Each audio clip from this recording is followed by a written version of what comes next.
이제 추석 연휴가 끝나면 정치권에선 헌법을 바꾸자는 논의가 속도를 낼 걸로 보입니다.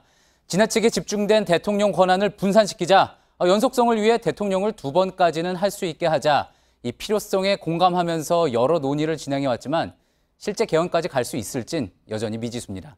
오늘 이슈체크 먼저 이윤석 기자의 보도입니다. 지난 1월 출범한 국회 내 개헌특위. 지금까지 모두 30여 차례의 크고 작은 회의를 가졌습니다.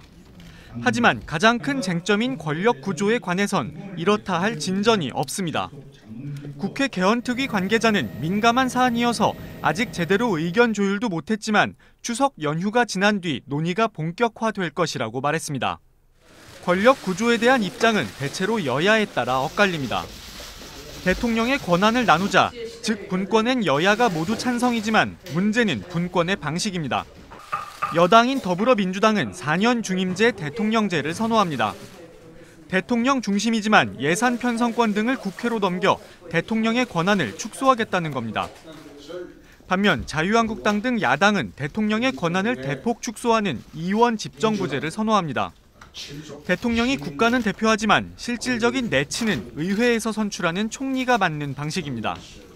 명분은 대통령의 지나친 권한을 막겠다는 것이지만 대선을 통한 정권 획득 가능성이 낮을수록 대통령제보다 이원 집정부제를 선호한다는 분석입니다. 국회 개헌특위는 내년 2월 설날까지 반드시 개헌안을 내겠다고 밝혔습니다. 문 대통령은 국회가 개헌안을 내놓지 못하면 정부가 직접 개헌안을 내겠다고 밝힌 바 있습니다. 개헌안이 발의되면 국회 재적의원 3분의 2인 200석 이상의 찬성이 있어야 국민투표에 붙일 수 있습니다. 원내 107석인 자유한국당의 동의가 필수적입니다.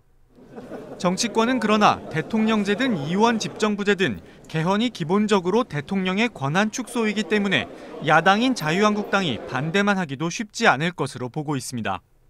JTBC 이윤석입니다.